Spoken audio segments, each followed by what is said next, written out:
कभी कभी फ्रस्ट्रेट हो जाता था, बताता था, शेयर करता था। तो ऐसी नेगेटिविटी, कोई आपको बदले उससे अच्छा जहाँ आप हो उस जगह को बदल लो। इनडायरेक्टली मुझ तक ये मैसेज करवाया गया कि प्रिया को बोलना कि वो भी कुछ ना बोले। मेरे जो 14 साल का एक रिलेशन था, इस शो के लिए प्यार था, उसको एक सेकंड में लोगों के एटीट्यूड की वजह से वो बदले हैं या उनके एटीट्यूड की वजह से लोग बदले हैं। कितनी बार मैं खुद जानती हूँ कि जेनी अगर लेट हो रही होती थी तो कार में भी मेकअप करके आई है।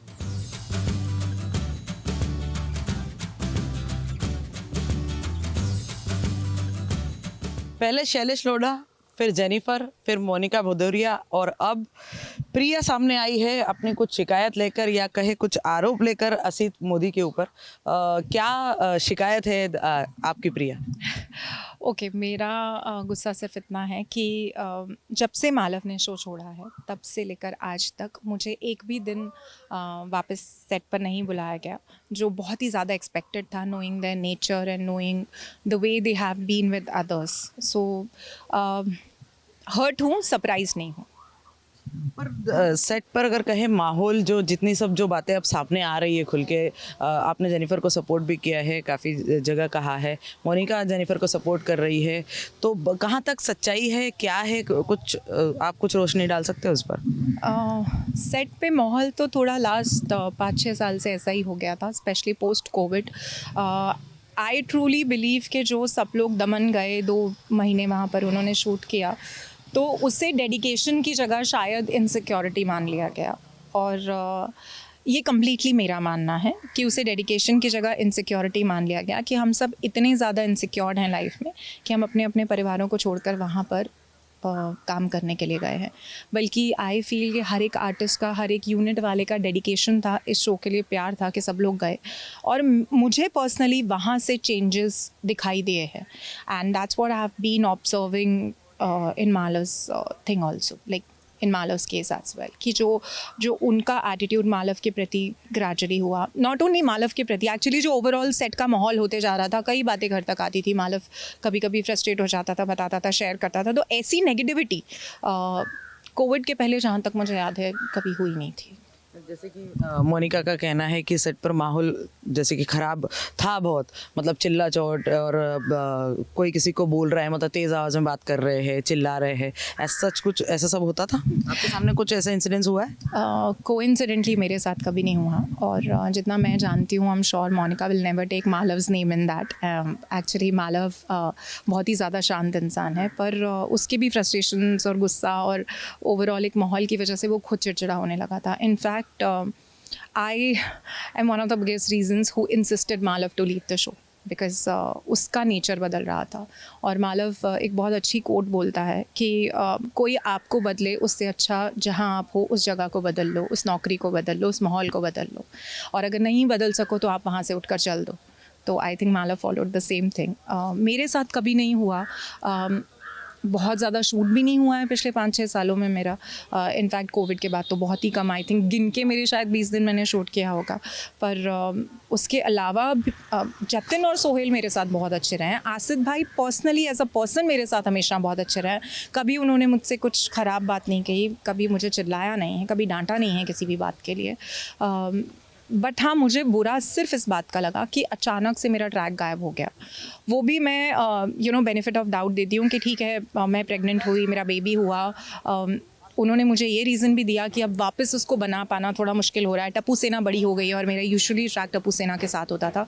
वो सब बातें भी मैंने एक्सेप्ट की, पर मालव का छोड़ के जाना और उसके बाद मुझे एक भी दिन शूट पर ना बुलाना और मेरी बात का जवाब भी ना देना कि क्या मैं शो का हिस्सा हूँ, वो मुझे बहुत हर्ट हुआ है। बहुत ज़्यादा मुझे उस बात का बुरा लगा।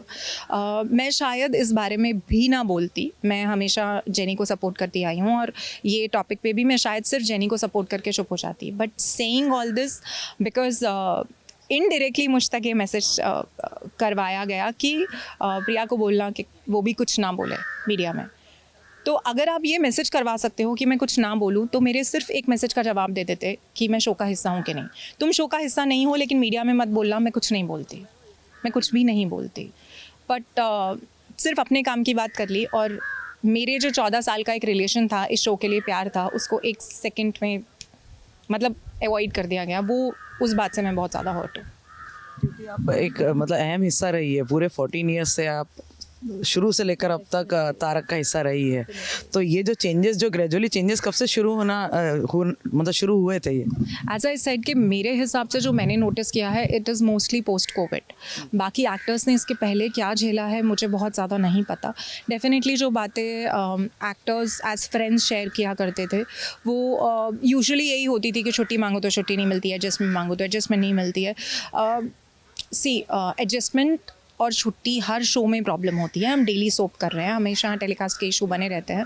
लेकिन जैसे अब मैं यहाँ फ़िलहाल ये जो शो कर रही हूँ, अब जब छुट्टी मांगो, जब एडजस्टमेंट मांगो, प्यार से जवाब दिया जाता है। सो दैट प्यार is very important, which I think was somewhere missing in that show, at least with others. मैं तो छुट्टी के जितना काम करती थी लास्ट में आके, तो मैं इस चीज़ पे तो कमेंट नहीं कर सकती कि मुझे छुट्टी के लिए कभी ना बोला गया। मैं छुट्टी जैसे वेकेशन मनाने में तारक के सेट पर आती थी। तो मतलब आपने मतलब काफ़ी अच्छे माहौल से लेकर तो अब तक जो माहौल जैसे बिगड़ चुका था, आपने कहा वैसा माहौल देखा है पूरा ओवरऑल? डेफिनेटली देखा है। आसिफ भाई बहुत ही ज़्यादा स्वीट थे, बहुत ज़्यादा अप्रोचेबल थे। लास्ट 4-5 साल में एग्जैक्टली क्या बदला है वो मैं नहीं जानती। लोगों के एटीट्यूड की वजह से वो बदले हैं या उनके एटीट्यूड की वजह से लोग बदले हैं, वो भगवान जानते हैं और आसिफ भाई जानते हैं। I don't know about this. अच्छा, जेनिफर के लिए के सपोर्ट में आप आई हैं, तो क्या लगता है आपको कि जैसे मैसेजेस, कॉल्स जो भी जेनिफर ने कहा है, तो कितना, कहाँ तक वो आपको कभी ऐसे जेनिफर ने पहले शेयर किया था ये सब बातें, ऐसे कुछ? सेक्सुअल हैरेसमेंट के बारे में मैं सच में नहीं जानती, कितना सच है कितना झूठ है, बट नोइंग जेनी, झूठ तो कोई क्यों ही बोलेगा इस मामले में। एंड आई एम श्योर उसके पास कुछ प्रूफ्स होंगे, कुछ होगा, तभी वो मीडिया में आई है इतना खुलकर बोलने के लिए। बहुत बड़ी चीज़ है।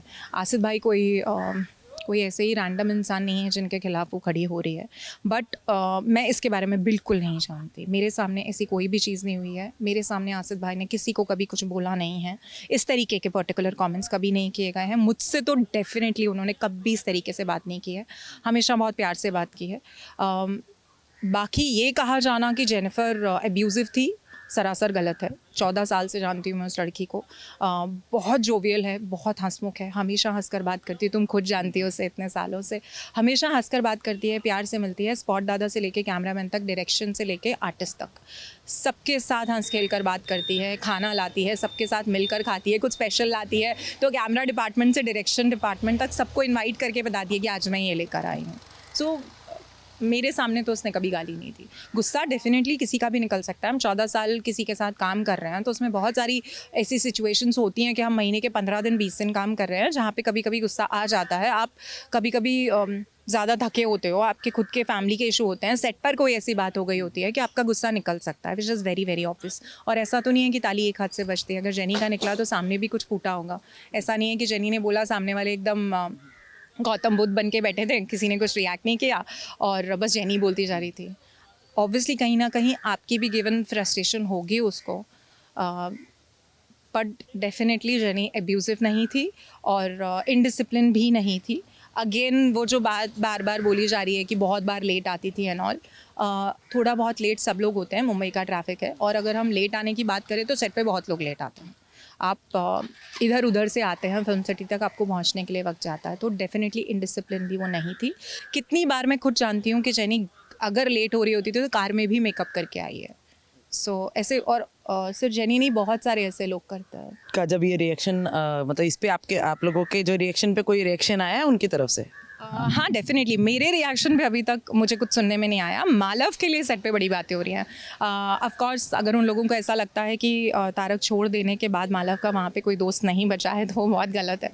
सबने सबके साथ 14 साल का वक्त बिताया है, तो कई लोग अभी भी ऐसे हैं जो कुछ किसी ने बताया मालव को कि लोग बहुत बातें बना रहे हैं कि अब शो छोड़ दिया है तो अब क्यों बात कर रहा है। तो इसका बहुत अच्छा सा एग्जाम्पल बोलते बोलते मेरे मुंह से निकला, विच इज़ लाइक कि सचिन ने क्रिकेट खेलना छोड़ दिया है, तो क्या वो अपने क्रिकेट एक्सपीरियंस के बारे में बात करना छोड़ देगा? क्या वो अपनी सेंचुरीज़ के बारे में बताएगा नहीं? या फिर पब्लिक मीडिया सचिन की जो सेंचुरीज़ हैं उसको छोड़ के अब सिर्फ विराट कोहली के ऊपर ध्यान देगी? That's not possible.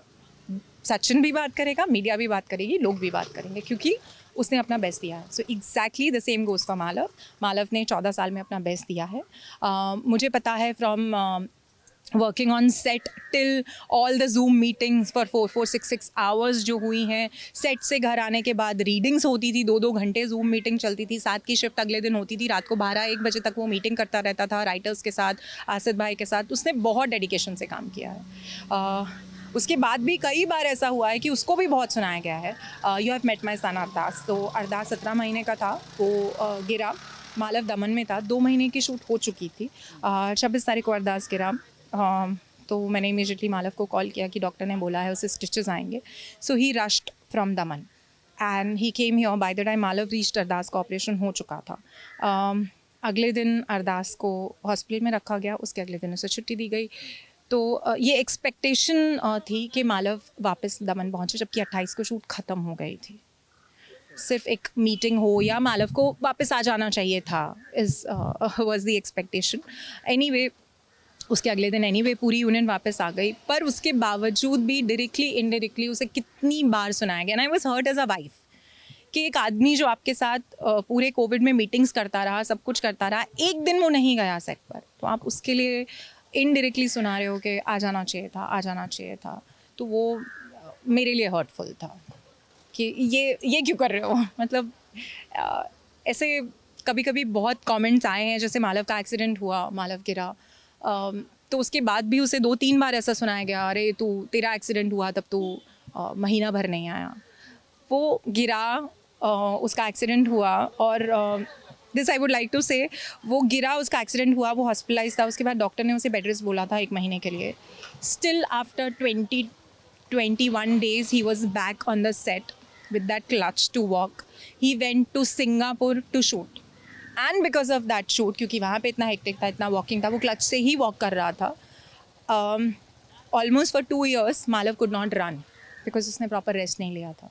सो जब मालव को ये बात सुनाई जाती है कि आप 1 महीना नहीं आए और तू गिर गया था तब तो 1 महीना नहीं आया था, लेकिन मालव ने आज तक कभी सामने जवाब में ये नहीं बोला कि मैं सिंगापुर आया था, मैंने वापस शूट रिज्यूम कर लिया और उसकी वजह से मैं अभी तक लिम करता हूँ. This I am just saying as a wife. उसके पास भी बहुत सारी चीज़ें हैं, बट आई एम श्योर वो कभी मुंह नहीं खोलेगा, वो कभी मीडिया में इन सब चीज़ों के बारे में नहीं बोलेगा, because he has a lot of respect for the show and Asif भाई एज वेल. तो अब आगे आपको क्या लगता है, क्या स्टेप होगा? उनकी तरफ से भी कुछ एक स्टेप आगे आएगा, कुछ जवाब? आइडिया नहीं है, जेन्युइनली नुपुर, मुझे कोई आइडिया नहीं है. मुझे बस इतना बता था कि मेरे साथ क्या हुआ है, और बहुत ही एक्सपेक्टेड था कि मुझे नहीं बुलाएंगे. क्या करेंगे ये तो सिर्फ वही लोग बोल सकते हैं, मुझे सच में नहीं पता. But yeah I am here to support Jenny completely. I am with her. जहाँ मुझे पता है, जो बातें मुझे पता है, definitely I am there to support her. Thank you.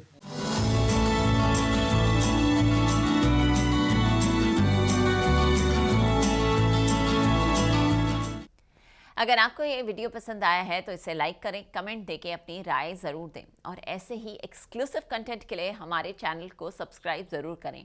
अगर आप ये वीडियो फेसबुक पर देख रहे हैं तो हमारे फेसबुक पेज को फॉलो ज़रूर करें. नाम तो आप सब जानते ही हैं, सास बहू और बेटियाँ.